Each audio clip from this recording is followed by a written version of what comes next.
जलाशयातील पाणी उद्योगांसाठी पुरवठा तात्पुरता नव्हे तर कायमस्वरूपी बंद करावा अशी मागणी आमचे पाणी आमचा हक्क आंदोलनाच्या कार्यकर्त्यांनी पत्रकार परिषदेत केली। आमदारांनी विधानसभेत प्रश्न उपस्थित करून सरकारकडे दबाव आणावा असेही त्यांनी आवाहन केले।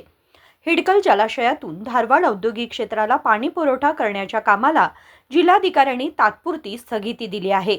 मात्र या कामाला कायमस्वरूपी स्थगिती देऊन टेंडर रद्द करावे अशी मागणी संघटनेने केली।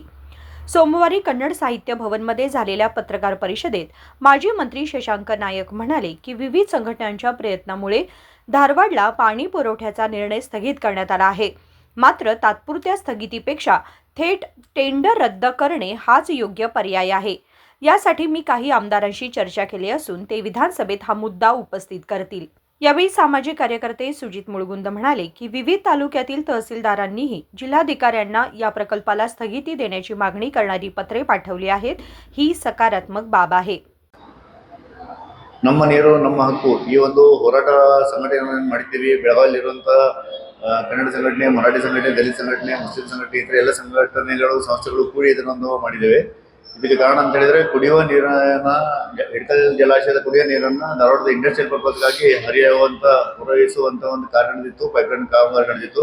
ಅದನ್ನು ವಿರೋಧ ಮಾಡೋದಕ್ಕೋಸ್ಕರ ನಾವೆಲ್ಲರೂ ಕೂಡಿ ಒಗ್ಗಟ್ಟಾಗಿ ಹೋರಾಟ ಮಾಡ್ತಿದ್ದೀವಿ। ಯಾಕಂತಂದ್ರೆ ಬರುವಂತಹ ಮಾರ್ಚ್ ಏಪ್ರಿಲ್ ಮೇದಲ್ಲಿ ಕುಡಿಯುವ ನೀರಿನ ಸಮಸ್ಯೆ ತುಂಬಾ ಬರ್ತದೆ। ನೀರು ಕಡಿಮೆಯಾಗಿ ಅದನ್ನ 8 ದಿವಸ 10 ದಿವಸ 12 ದಿವಸಕ್ಕೆ ಬರ್ತದೆ। ಅದನ್ನ ಈಗಾಗಲೇ ಇಷ್ಟೊಂದು ಕಷ್ಟ ಇರಬೇಕಾದ್ರೆ ಮತ್ತೆ ಇನ್ನು ಅದನ್ನ ನೀರನ್ನ ಆ ಕಡೆ ಹರಿಬಿಟ್ರೆ ನಾಳೆ ಬರೋ ದಿವಸದಲ್ಲಿ ಸಜೀವಿಗಳಿಗೆ ಯಾರಿಗೂ ಕೂಡ ನೀರು ಸಿಗದಂತೆ ಆಗುತ್ತೆ ಅಂತ ತಿಳ್ಕೊಂಡು ಇದನ್ನ ವಿರೋಧ ವ್ಯಕ್ತಪಡಿಸಿದ್ವಿ। ಮಾನ್ಯ ಜಿಲ್ಲಾಧಿಕಾರಿಗಳಿಗೆ ನಾವು ಭೇಟಿಯಾಗಿ ಅವರಿಗೆ ಮನವಿ ಕೂಡ ಮಾಡಿದ್ವಿ, ಇದನ್ನು ಸ್ಥಗಿತಗೊಳಿಸಬೇಕು ಈ ಕಾಮಗಾರಿಯನ್ನ ಅಂತ ತಿಳ್ಕೊಂಡು। ಇಲ್ದಿದ್ದಲ್ಲಿ ನಾವು ಮಾರ್ಚ್ 5ರಂದು ಒಂದು ಬೃಹತ್ ಮೋರ್ಚಾವನ್ನು ಹಮ್ಮಿಕೊಳ್ಳುತ್ತಾ ಇದ್ದೇವೆ। ಬೆಳಗಾವಿಯ ಸಂಭಾಜಿ ವೃತ್ತದಿಂದ ಹಿಡ್ಕೊಂಡು ಜಿಲ್ಲಾಧಿಕಾರಿಯ ಕಚೇರಿಯವರೆಗೆ। ಬಟ್ ಇವತ್ತಿನ ದಿವಸ ಮಾನ್ಯ ಜಿಲ್ಲಾಧಿಕಾರಿಗಳು ಅದನ್ನ ತಿಳ್ಕೊಂಡು ಅಲ್ಲಿವರೆಗೆ ಹೋಗೋದು ಬೇಡ, ಅಷ್ಟರವರೆಗೆ ಏನಾದ್ರು ಒಂದು ನಿರ್ಣಯ ಕೈಗೊಳ್ತೇವೆ ಅಂತ ಹೇಳಿ ಈಗಾಗಲೇ ಎಲ್ಲ ಸಂಬಂಧಪಟ್ಟ ಬೆಳಗಾವಿ ಜಿಲ್ಲೆಯ ಎಲ್ಲ ಸಂಬಂಧಪಟ್ಟ ತಹಸೀಲ್ದಾರರಿಗೆ ಮಾತನಾಡಿ ಆ ಒಂದು ಕಾರ್ಯವನ್ನ ಸ್ಥಗಿತಗೊಳಿಸಿದ್ದಾರೆ ಅಂತ ತಿಳ್ಕೊಂಡು ಒಂದು ಜಿಲ್ಲಾಡಳಿತದಿಂದ ನಮಗೆ ವಿಷಯ ಕೂಡ ತಿಳಿದು ಬಂದಿರ್ತದೆ। ಹುಕ್ಕೇರಿಯಿಂದ ಈಗಾಗಲೇ ಒಂದು ಪತ್ರ ಕೂಡ ಬಂದಿದೆ, ಆ ಪತ್ರ ಕೂಡ ನಮ್ಗೆ ತೋರಿಸ್ತಾ ಇದ್ದೀವಿ। ಸದ್ಯಕ್ಕೆ ಈ ಒಂದು ಕಾಮಗಾರಿಯನ್ನು ನಾವು ಸ್ಥಗಿತಗೊಳಿಸಿದ್ದೇವೆ। ಯಾಕಂದ್ರೆ ಇದಕ್ಕೆ ರೈತರು ಕೂಡ ಇದಕ್ಕೆ ವಿರೋಧ ವ್ಯಕ್ತಪಡಿಸ್ತಾ ಇದ್ದಾರೆ ಅಂತ ತಿಳ್ಕೊಂಡು ಇದನ್ನು ಮಾನ್ಯ ಹುಕ್ಕೇರಿ ತಹಸೀಲ್ದಾರರು ಈ ವರದಿಯನ್ನು ಕೊಟ್ಟಿರುತ್ತಾರೆ ಮಾನ್ಯ ಜಿಲ್ಲಾಧಿಕಾರಿಗಳಿಗೆ। ಅದೇ ರೀತಿ ಬೆಳಗಾವಿಯಲ್ಲಿರುವಂತಹ ಇತರ ತಾಲೂಕುಗಳಲ್ಲಿ ಅಂತಂದ್ರೆ ಗೋಕಾಕ, ಅರಬಾವಿ, ರಾಯಬಾಗ, ಬೈಲಹೊಂಗಲ, ಕಿತ್ತೂರು, ಸವದತ್ತಿ ಎಲ್ಲ ಏನೋ ಪೈಪ್ಲೈನ್ ಕಾಮಗಾರಿ ಅದನ್ನೆಲ್ಲ ಈಗಾಗಲೇ ಸ್ಥಗಿತಗೊಂಡಿದೆ ಅಂತ ಹೇಳೋಕೆ ನಮಗೆ ಇಚ್ಛೆ ಪಡ್ತಿದ್ದೇನೆ। ಹಾಗಾಗಿ ಈ ಒಂದು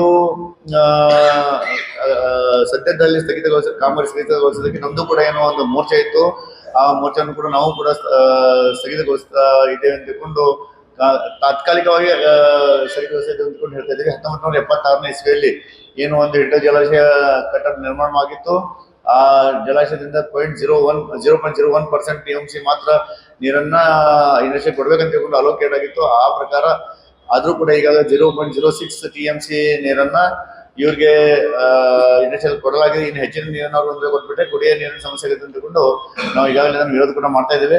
ಮಧ್ಯದಲ್ಲಿ ಕೆಲ ರಾಜಕಾರಣಿಗಳು ಕುಡಿಯೋ ನೀರಿನ ಇದರಲ್ಲಿ ರಾಜಕಾರಣವನ್ನು ಯಾವುದೋ ಮಾಡಕ್ ಹೋಗ್ಬಾರ್ದು। ಯಾವುದೋ ಒಂದು ವಿಷಯ ತಿಳಿದ್ರೆ ಯಾರೋ ಧಾರವಾಡದಲ್ಲಿ ಒಂದು 80 ಎಕರೆ ಜಾಗ ತಗೊಂಡು ತಮ್ಮ ಸ್ವಾರ್ಥಕ್ಕಾಗಿ ಈ ಒಂದು ಪೈಪ್ಲೈನ್ ಮಾಡ್ತಾ ಇದ್ದಾರೆ ಅಂತೇಳಿ ಅದನ್ನ ಇಂಥದೆಲ್ಲ ಮಾಡೋದನ್ನ ನಿಲ್ಲಿಸ್ಬೇಕಂತ ತಿಳ್ಕೊಂಡು ನಾವು ಕಳಕಳಿಯಿಂದ ತಮ್ಮಲ್ಲಿ ವಿನಂತಿ ಕೂಡ ಮಾಡ್ಕೊಳ್ತೇವೆ।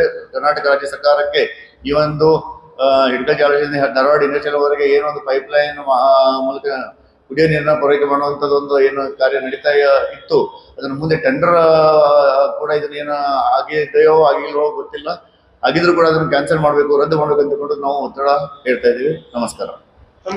ಸುಜಿತ್ ಮುಳುಗುಂದ್, ಸಾಮಾಜಿಕ ಹೋರಾಟಗಾರರು। कृषी समाजाचे जिल्हाध्यक्ष सिद्धगौडा मोदगी म्हणाले की सध्या उद्योगांसाठी पाणी पुरवठ्याची योजना फक्त तात्पुरती स्थगित झाली आहे। मात्र सरकारने हे काम कायमस्वरूपी थांबवून शेतकरी आणि नागरिकांचे पाण्याचे हक्क सुरक्षित करावे। यावेळी संघटनेचे पदाधिकारी आणि इतर मान्यवर उपस्थित होते। विनोद कोलकार, KMM मराठी, बेळगाव।